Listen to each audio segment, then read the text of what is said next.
एक लड़के इंग्स से शुरू होती है। इसकी माँ ने उसे समंदर में तैरने भेजा, मगर उसने साहिल पर खामोश बैठना पसंद किया। अचानक उसने पानी में आधा दबा हुआ एक बड़ा अंडा देखा। उसने अंडा निकाला और गौर से देखने लगा। इतने में उसकी माँ आई और उसे घर चलने को कहा। इंग्स ने फौरन अंडा अपनी बाल्टी में छिपा लिया और एनी के साथ वापस आ गया। एनी नाराज थी क्योंकि इंग्स ने तैरने की कोशिश भी नहीं की थी। इंग्स ने कुछ जवाब ना दिया। घर पहुंचकर वो फौरन अपने वालिद की वर्कशॉप में चला गया। कुछ देर बाद उसकी बहन क्रिस्टी ने एनी से पूछा कि इंग्स ने आज समंदर पर किया। एनी ने बताया कि वो हमेशा की तरह अकेला बैठा रहा। दरें एसना, इंग्स ने वर्कशॉप में अपने सामान रखे जो उसके वालिद चार्ली की ताकीद की थी। चार्ली फौज में लड़ाई के लिए गया हुआ था। इंग्स ने अपने वालिद की तस्वीर देखी, फिर कैलेंडर पर नजर डाली और सोचा कि वो कब वापस आएंगे। उसने अंडा धोया, उसकी ऊपरी तह तारी और इंदर का नीला रंग देखकर हैरान रह गया।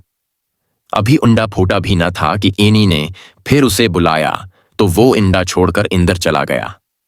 रात को जोर की बारिश शुरू हो गई। इंग्स को डर हुआ कि इंडा वर्कशॉप में महफूज नहीं होगा। वो बारिश में दौड़ कर गया, मगर इंडा पहले ही फट चुका था। इंदर झांक कर उसने एक अजीब सा जानवर देखा। जब उसने हाथ बढ़ाया तो वो काटने लगा। तब इंग्स ने सोचा शायद उसे भूख लगी है। वो भागकर खाने के लिए कुछ लेने गया। वापस आया तो मखलूक पुरस्कून हो चुकी थी और उसने खाना खाया। इंग्स अपने नए दोस्त को प्यार से खिला रहा था कि एनी ने फिर आवाज दी और वो मजबूरी में सो गया। अगली सुबह इंग्स ने देखा कि फौजी सिपाही उनके दरवाजे पर खड़े हैं। एनी, क्रिस्टी और इंग्स ने कप्तान हैमिल्टन का इस्तकबाल किया। हैमिल्टन ने बताया कि दुश्मन समंदर से हमला कर सकते हैं, इसलिए फौजी उनके घर रहेंगे। सिपाहियों ने सामान इंदर ले आया। एनी ने बच्चों को कहा कि अपने कमरे में रहें। बाद में इंग्स लाइब्रेरी गया ताकि उस मखलूक के बारे में किताब तलाश करे। वापस आकर देखा तो वर्कशॉप में अफरातफरी थी और जानवर उसके वालिद के जूते चबा रहा था। उसे फिर भूख लगी थी। इंग्स खाना लेने किचन गया, मगर फौजी बावर्ची सर्जेंट स्त्रानिक ने उसे रोक दिया। इंग्स ने मंत की कि मखलूक को खाना चाहिए, मगर उसने इनकार कर दिया। फिर इंग्स ने कहा वो कुचरे का डब्बा बाहर ले जाएगा और वहां से बच्चा खच्चा खाना निकालकर मखलूक को खिला दिया।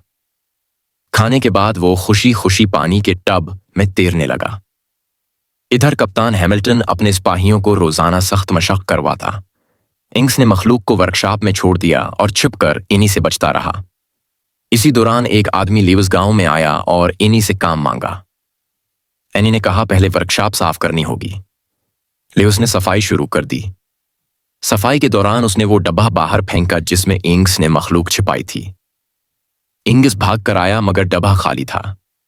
इंग्स ने गुस्से से पूछा वो कौन है और वर्कशॉप में क्या कर रहा है। लीवस ने कहा, देखो भाई, तुम्हारे वालिद वापस आएंगे तो अपनी वर्कशॉप ले लेंगे, तब तक मैं यहां का इंचार्ज हूं। इंग्स फौरन घर दौड़ा ताकि मखलूक को बचा सके। मखलूक खुद ही घर के अंदर आ गया था।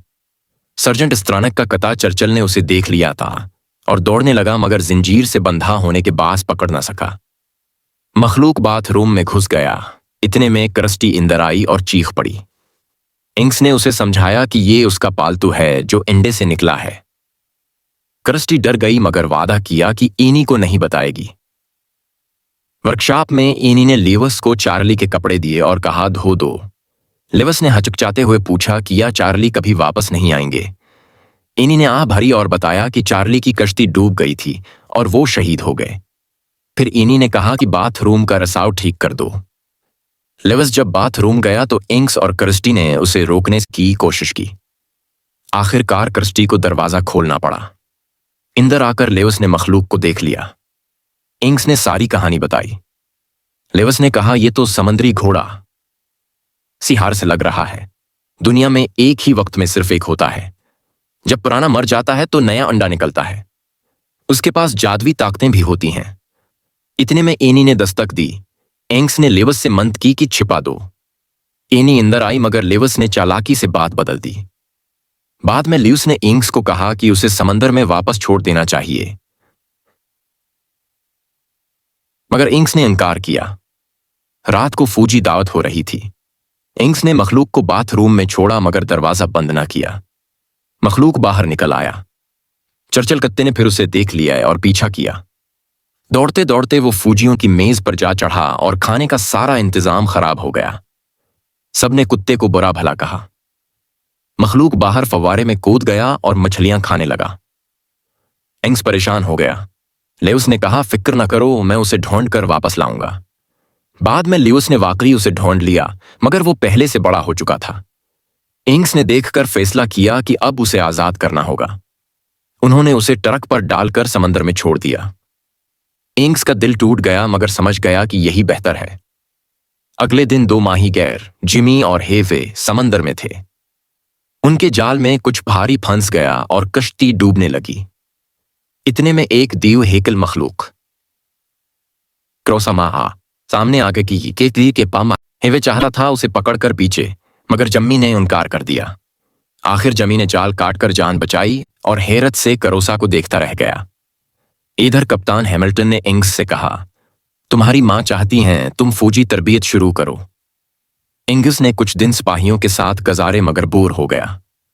एक दिन वो छिपकर समंदर पर जा पहुंचा। उसने करोसा को पुकारा और वो अचानक पानी से निकल आया। अब वो बहुत बड़ा हो गया था। करोसा ने इंग्स को अपनी पीठ पर बैठा लिया। पहले तो इंग्स डर गया, फिर मजा लेने लगा। जब वापस साहिल पर पहुंचा तो चर्चिल किताब ही दौड़ा आया और भौंकने लगा। सर्जेंट ने पहली बार करोसा को देखकर आंखों पर यकीन न किया। रात को इंग्स ने करस्टी और लेवस को अपनी सवारी का किस्सा सुनाया। वो हंसने लगे। इन्हीं दरवाजे से ये सब देख रही थी और मुस्कुराकर चुपचाप हट गई। लेवस पीछे आया तो एनी ने कहा, तुम्हारी वजह से बच्चे फिर हंसने लगे हैं। दूसरी तरफ जम्मी ने रिपोर्टर जाक को मखलूक के बारे में बताया। जाक ने कहा, यह खबर शहर के लिए बड़ी होगी। अगले दिन उसने अखबार में तस्वीर छाप दी। फिर कप्तान हैमिल्टन एनी और बच्चों को पहाड़ी पर ले गया और अपनी फौज की तैयारी दिखाई। उसने फौजियों को हुक्म दिया कि समंदर में फर्जी हदफ पर मशक करें।